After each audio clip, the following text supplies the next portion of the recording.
The dream is now a reality. At 23 years old, the Oakland native, the Vegas resident, will head back to the States with every belt there is to grab onto. Dontaesboxingnation, what's going on, guys? So we finally have a real undisputed champion in the lightweight division. Devin Haney is not only the undisputed champion because he has all of the belts, he's also the undisputed champion because he actually believes that he's the best. He wants to clean out the entire division. I've always told you guys, there's no way you can be considered pound for pound one of the best fighters in the world if you yourself don't truly believe you are the best in your division or in other divisions. This was the exact case with Teofimo Lopez. He wanted to call himself the best. He wanted to call himself the real quote-unquote undisputed champion, but he didn't want any smoke with the WBC champion Devin Haney. Neither did Vasyly Lomachenko, the man that actually vacated his belt rather than fight his mandatory challenger, the #1 contender Devin Haney, almost 2 years ago? Something that ESPN, they completely omit every single time they talk about Lomachenko and when he was a champion at 135. During the Devin Haney-Kambosos broadcast, Joe Tessitore, he continuously said that when Lomachenko was the champion, Devin Haney was elevated to the regular WBC champion. He intentionally left out the part that Devin Haney was the WBC champion because Lomachenko vacated the title to avoid his mandatory Devin Haney. You are now the mandatory challenger for Vasyly Lomachenko's 135-pound title. Do you believe at 20 years old you're ready for that type of challenge? I think you said his name wrong. It's Lomachenko because he doesn't want to fight me. But it's I feel like I'm ready for the fight. This is the WBC mandatory. So Lomachenko, come on, man, let's get this fight going. If I'm so easy, Lomachenko should just fight me and get me out the way. Okay, guys, so you just heard that clip, what Devin Haney said when he was Lomachenko's mandatory at age 20. Well, shortly after Devin Haney did that post-fight interview and called Loma Lomachenko, Loma officially surrendered his WBC title. He vacated the belt and it was handed to Devin Haney. 2.5 years later, present day, Devin Haney, he completely dominates George Kambosos, takes all of the belts, and becomes undisputed. And when Devin Haney was asked recently, once he returned back to Las Vegas after dethroning George Kambosos, he was asked the question, who does he want to fight next? And the first person he mentioned was Vasyly Lomachenko. The second fighter he mentioned was Gervonta Tank Davis. If it was up to you, who would you fight next, if you could choose? Whatever fight makes the most sense, obviously. What makes the most sense to you? What gets you most excited? Obviously, the Lomachenko fight. That's a huge fight. But all of them gets me excited. The Gervonta Davis, Lomachenko, those two pretty much are top on the list because they're just that makes the most sense. All the other guys I really don't really rate like that. Devin Haney is absolutely right. These are the two biggest fights. These are the fights that make the most sense. We don't really know what's going to happen with George Kambosos. Outside of George making a good payday, he would be an absolute fool to do an immediate rematch with Devin Haney.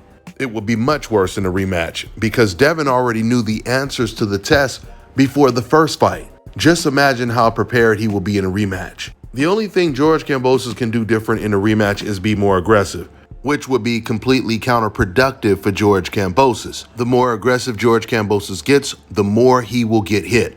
This was already proven in the first fight. In the 9th round of the first fight, George Kambosos tried to step it up and got buzzed with a really hard right hand.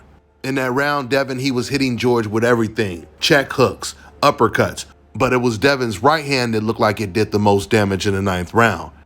After that round, George Kambosos, he went back to throwing 1 or 2 punches at a time, looking bewildered and completely confused.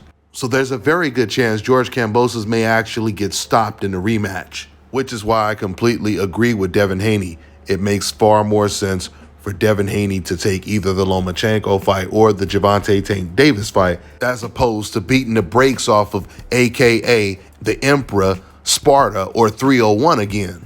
The only problem with the Lomachenko fight is we don't know when Lomachenko is going to leave the Ukraine. He's still fighting for his country right now. For all we know, that war can last another year or two. So we'll see what Lomachenko decides to do. Now, of course, Gervonta Tank Davis versus Devin Haney is a massive fight as well. But the fact that ESPN is still praising Lomachenko as if he never even lost, as if he's still undefeated, as I always tell you guys, old media, they don't realize all they do is put a bigger target on fighters like Lomachenko's back, which is the reason why Lomachenko is #1 on Devin Haney's list, or at least one of the reasons.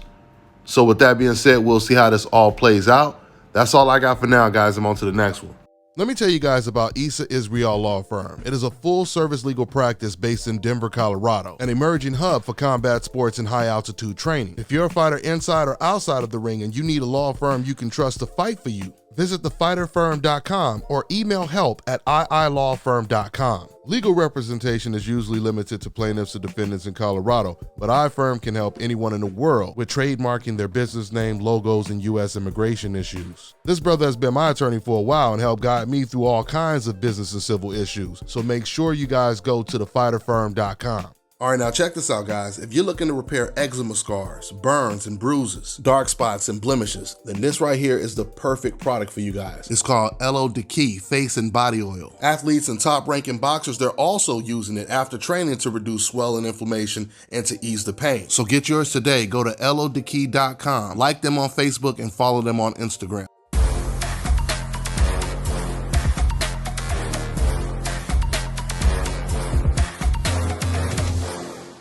My name is Chris, and I'm all the way here from Anchorage, Alaska at ScalpCarolinas, and I'm here for my second treatment of SMP. Well, I was sitting at home one day and going over my Facebook page, and they have different, like advertisements popping up, and I saw one for SMP. And I saw some pictures of some guys, before and after, and I was looking at that, and it caught my attention. So I Googled it. SMP, nothing showed up in my area. So, I did a little more research, and all of a sudden, ScalpCarolinas popped up in the web browser. So I started watching his videos and seeing all the reaction from all the other people. We talked on the phone, we made appointments and everything. I sent him pictures, and he looked at them, and I was like, "Can you fix this?" And, he pretty much said, "No problem." My first session, he made me feel extremely comfortable. It was almost like I was talking to family. He started, and during the whole treatment, we talked and, about our families and our life, and, and things that he does and things that I do. And before I know it, the first session was over. When you see someone doing something that they love, as much as I see Enoch Glover love what he does, it shows in his work. I wouldn't point anyone in any other direction but here to North Carolina, ScalpCarolinas, to get this done.